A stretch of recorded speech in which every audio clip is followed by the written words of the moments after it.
What's up, everybody? It's been a while since I made a video. I got a new car. If you guys looked at the thumbnail, you already know. I got...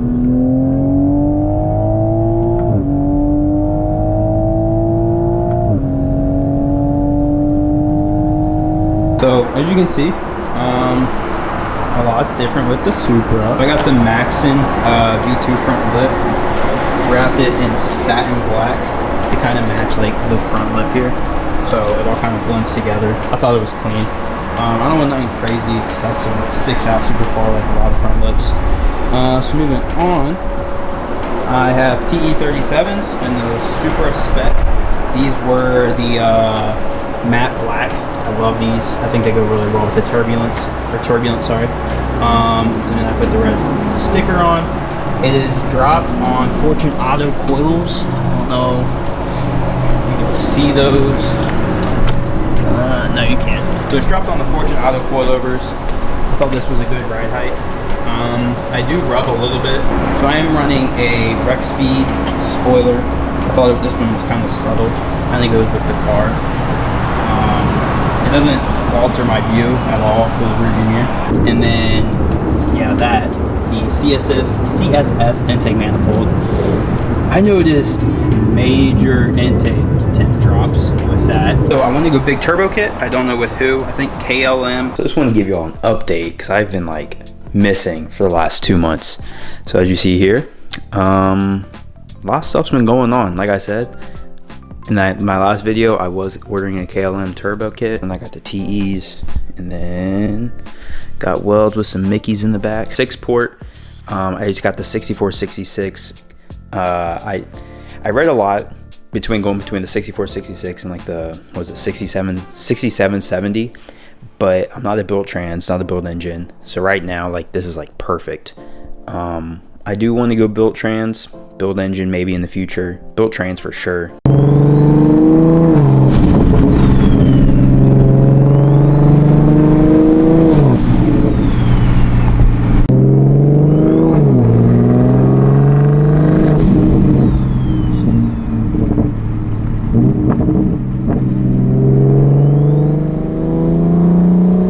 Completed 93 octane tune. I'm working on E50 right now.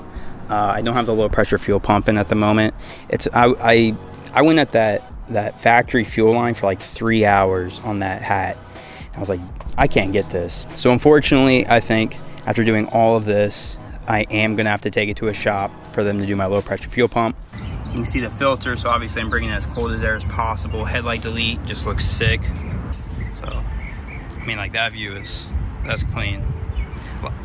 I love it. My buddy hates it, but I love it. I bought a Motion Raceworks catch can. Motion Raceworks. So it's got a breather on it, and these are -10 lines, which this kit actually came with. -10 hose, and it came with a bunch of fittings. It's got weld-on fittings. It's got a couple 90s and a couple like straights. And then I bought KLM's catch can oil cap setup. So now this will replace this on there. I think this is how I'm gonna end up running it because it's in here. So I'll run it, and then I disconnected this, but normally it'd be connected there. I'm just gonna have to trim off just a little bit there, and then it'll come in through this hole and then go right into the catch can. The SP1R. Oh my gosh, I'm so excited to put this on. So I just got this in last night. I'm about to install on the Supra. Like, this is nuts. That's so clean. Yeah, there it is. Yeah, so I truly think this whole exhaust weighs just as much as this single pipe from AWE.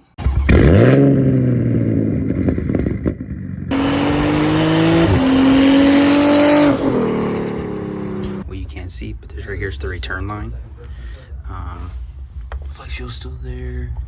Feed, it goes down to a regulator and a filter and then a pump, and that pump feeds only this rail. The stock pump feeds only the stock rail. So yeah, so the problem we're having is the reflex isn't detecting like 1, 2, 3, and 5. injector, and then it's saying like the pressure sensor that's plugged into the regulator is putting out like 200 psi. So that's weird. So there you can see the fuel. You can see that is not where it's supposed to be. All right, so we out here. I am officially bagged.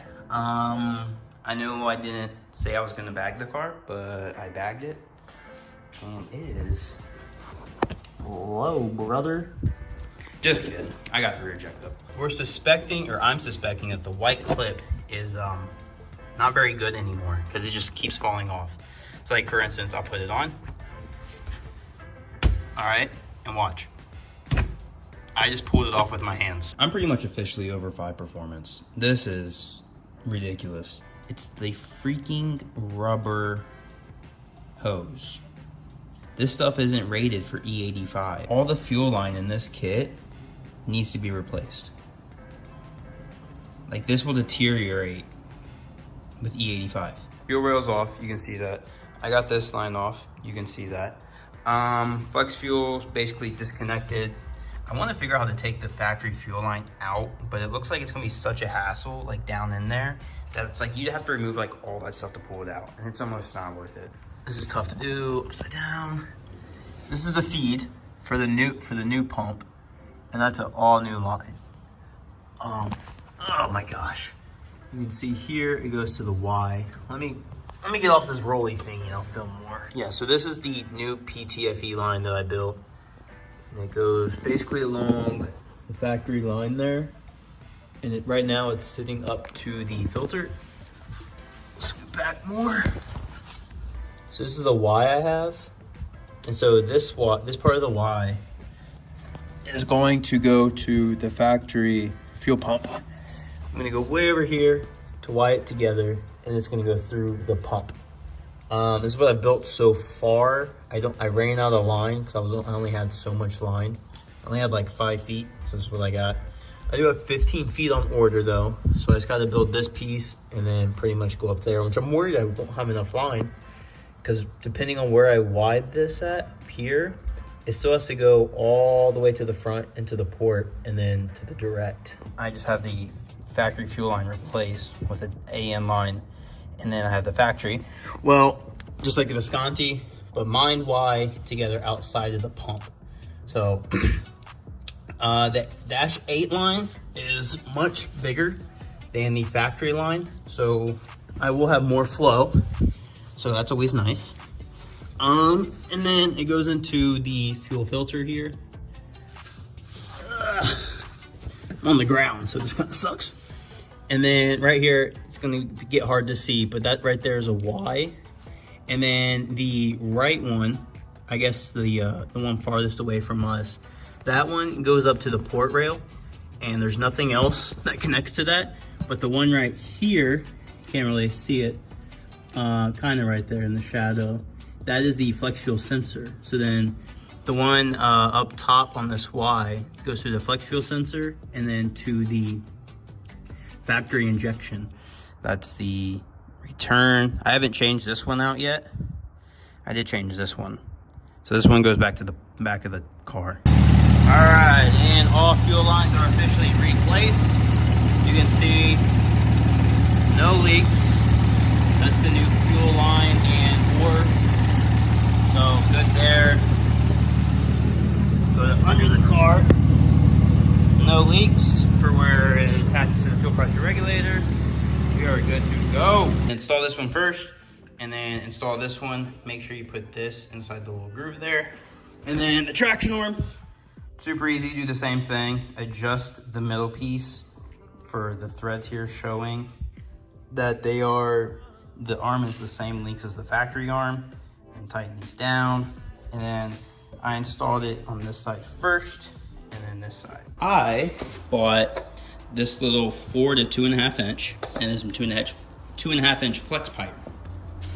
So where this dude is, it pops up right here, and then there's that big elbow right here. So I'm gonna attach that to the elbow, and I'm gonna run this 2.5 inch line through here, and then I'm gonna go coming out of the factory little piece down there, which is actually removed. I removed it when I did the headlight delete. But I put the headlight delete back on because driving at night with the headlight delete kind of sucks. So I'm gonna run it through there, and then I'm gonna point it up and show. All right, so it's 4:30 in the morning, 61 degrees outside. Cold morning for us Floridians, as wild as it sounds. My pre-turbo temp is 75. And then this is the Velocitech duct when it's all cut out and whatnot. So you can see right here, this is the elbow I was talking about, and then it goes into this. But then like it stops right here. Like right there's the corner of it. So then the air just kind of like goes in there and it just goes behind the headlight, and we done. I know this looks corny, okay, I get that, but function over form, and I want both headlights. So coming out of the Velocitech duct down there into this 4" to 2.5, and then I have this flex tube goes through there, and you can kind of see it right there. I mean, you can barely see it. Plus, I mean, I can sit here and adjust it to push it back more, but it's literally angled straight up to the turbo. It's still, you can see it's 5:30 in the morning. It is 62 degrees outside, if my camera will stay still. And my gauge is reading 69. That's my IAT on the sensor before the turbo.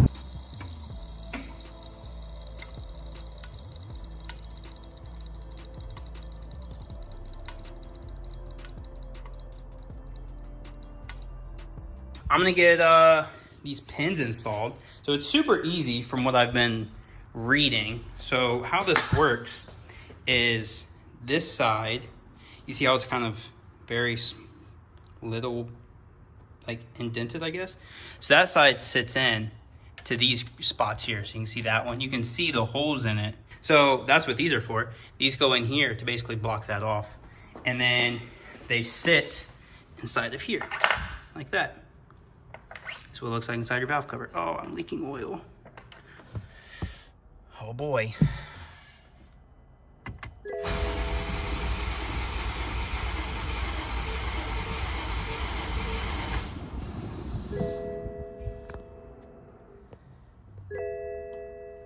It's not entirely what I expected.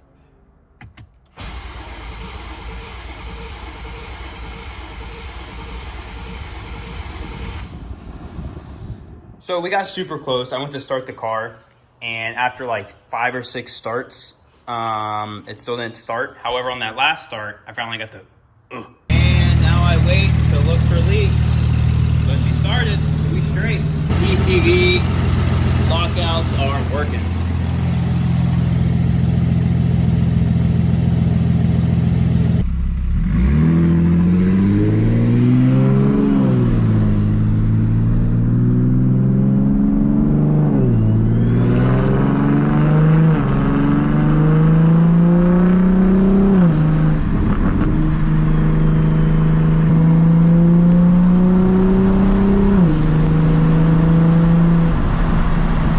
Today's finally come. I am sending the ECU back to Femto. I'm gonna be doing a swap from BM3 to MHD Plus. I've been talking about doing this for a long time. The fact that MHD Plus has reflex integration is huge to me. Well, my hood's here, but I have no idea how to open this thing. You can see it in there. It's pretty well secured. This thing is nuts. So active vents, and then these are active. And that whole thing, and you can see the turbo like right there. That's nuts. So blow off valves right there. See everything, the turbo, my catch can. So now that I got the PCV deletes that can vent. You can see the separation right around here. So I filled up this entire thing full of what came out of that bucket there. And all I did was put water from here to here. That's how much water I put in it. But you can see right there's the line. So as you saw, out of the little fuel that was in that bottle, or like just the little bit amount of fluid that was in that bottle, that's how much water is in my system.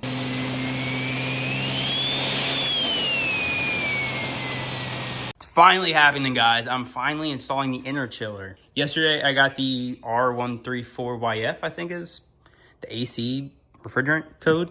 Finally got that removed yesterday. So now today we're moving on. If you guys haven't watched the other video, I have a video kind of where I pulled everything out and just talked about everything. Honestly, I have no idea what I'm doing. I knew nothing about AC systems. You have the heat exchanger removed. It's over there now. My AC system is officially opened. I did disconnect this guy. This guy right there was connected to the condenser right there. I'm not sure if I'm gonna utilize this anymore, but I do disconnect this from the condenser and then I pull it out. Yesterday, I had no idea what I was doing. Today, I still have no idea what I'm doing. I already removed this radiator and this is the bypass clean. Well, that stuff's right there. So I have this mocked up to where it's gonna sit. I know people are gonna ask about clearance behind the front bumper here. You see, that is the clearance. This is the one where coolant's gonna come in, that's AC. There is clearance, it's gonna be tight. And if you come to this side, don't know how maybe you'll get much room in here. Right there, that silver fitting has a lot of room actually, to where it's about right here. But it has plenty of room to get a hose on there. And then this is where the coolant's gonna come out. Obviously there's a ton of room right there. So this is the reservoir. Down there is the pump.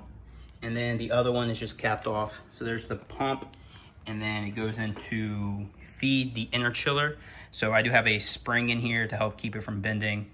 So then it goes into the inner chiller and it's gonna come out of the inner chiller through here, down to this guy. And then you can't really see it. That's a piece of it and it goes all the way back to the back. Right here it is again, where it feeds into the manifold. Comes out of the manifold here. Again, you can't see it already. It's under this one, that right there. Goes out.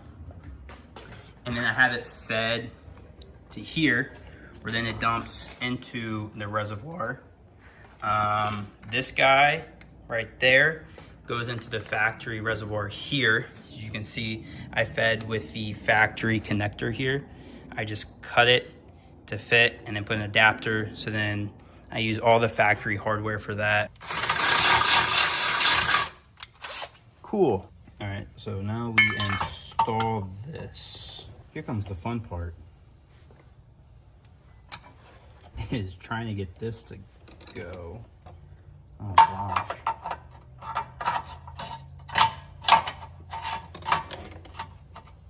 So I got this to sit for 5 minutes at the current vacuum. So now I'm gonna let it sit with this vacuum pump on for about 45 minutes to an hour to try and pull out, like, make sure it's got all the air out, all the moisture, etc. Because it is really humid in Florida. So I'm sure there's a little bit of moisture in the system. And we held great pressure. Look at that, 29 to 30 PSI, or not PSI, sorry, vacuum all night. That's awesome. So I have 0 leaks in this setup. That's how cold it is. It's getting there. I turned the car off. I can't really see very well yet. You can see like the moisture. Woohoo! Working on the fan. So I have this buck boost converter here. And this right here is changing the voltage going to the fan. So if you listen to it, I don't know if you can hear it, but now I'm going to turn it down.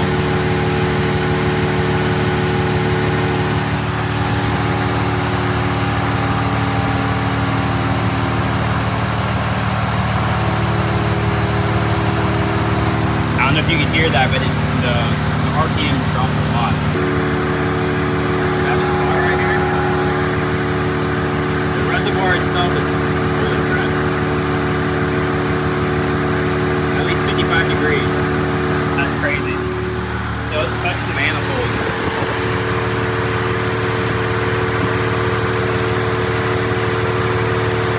Y'all, this is nuts.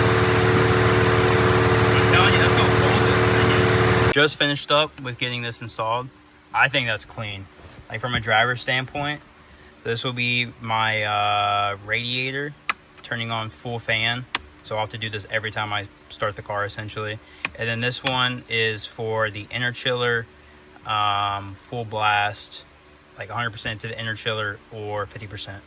So I can control it now through here, and I can still put my phone in there if I want to. 82 degrees outside, 65 degree intake temps. What's up, everybody? Welcome back to another video. Today I am continuing the transmission build. Today's the day I actually do the build. I don't know where I'm gonna build it at because I don't have a table. I don't obviously want to build it on the ground. Yep.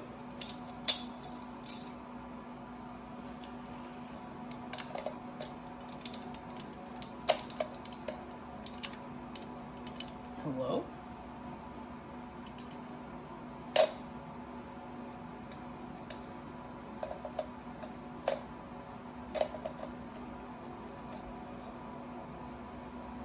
Another snap ring. Yay. Just like that. All right, now we can remove the clutch assembly. Whoa. At the widest part, 19.17. So now let's measure the CSF. At the widest part of the CSF, 20.6. I can't get this thing right here into this guy at all. Like, it just doesn't go in. Whereas this one, I can just basically slide it in and out and it's just fine. Check that out. Oh yeah, money. It worked. I was nervous it wasn't gonna work very well, but it worked and it's tight. There's my new trans cooler.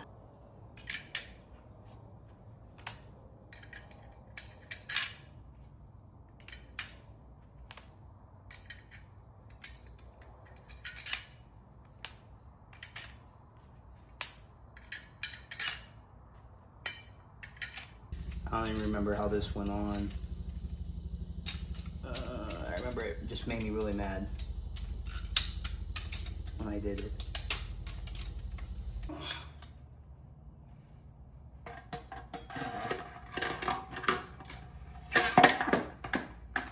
8mm Allen, and I basically just sawed it off so then I can stick it in there. And I took my 8mm. I'm able to get it off like this. Because if you use it, it doesn't fit if you take a whole Allen. So just get yourself an 8mm. You don't mind losing, and cut. I cut where the bend started. I don't think that's supposed to happen. My P3V3 gauge is smoking.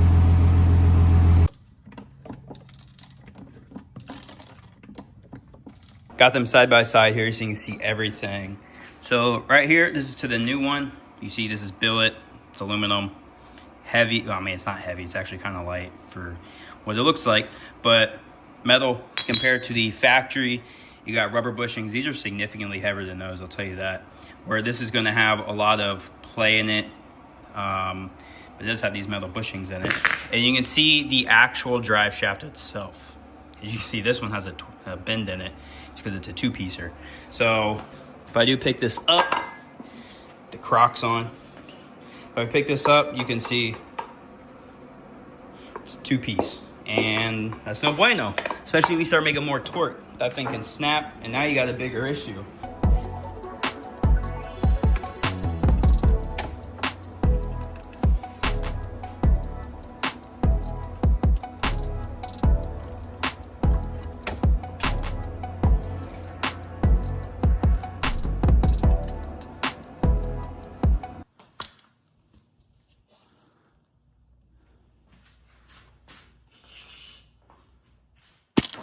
Oh my God.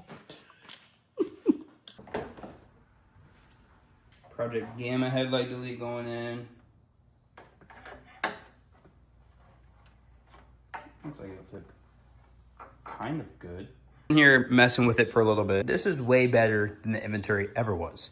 Like, this thing is solid. I don't know if you guys knew that the inventory or whatever it's called one, but the fitment was not good, and like, it would move. But this one, with so much adjustable points here, as you just tighten it down more and more and more, it like fits into place to where it's just like, it's nice. And like, look at this, like, it is flush. The fenders up here, these aren't all the way tightened, but once they're tightened, they'll be good. Like, everything looks fantastic. Like, this is dope. This is so nice. Intake looks great. That'll bring such good air. The one thing about this kit is it doesn't have that little bracket that was right here. So you can't really attach a light to this. All right, y'all. And that's it. As you guys know, the Supra's gone. It's sold. But editing this video was fun. I had about 9 hours of footage I went through, and I even include all the videos when it came to the Supra. But editing this video, took me like 4 hours. But was fun. You know, I saw the entire process from beginning to end. The headaches I went through, the long hours I went through with the Supra, and ultimately I loved the Supra. I think I learned more about cars working on the Supra than like any other car I've ever messed with. To like, you know, I built the transmission, I did the inner chiller, I messed with AC systems that now I'm incorporating and working on other people's cars, and it was just a blast. I love this car. I hope the next guy loves it just as much, and I hope you guys enjoyed this video. So I will see you guys later. Bye.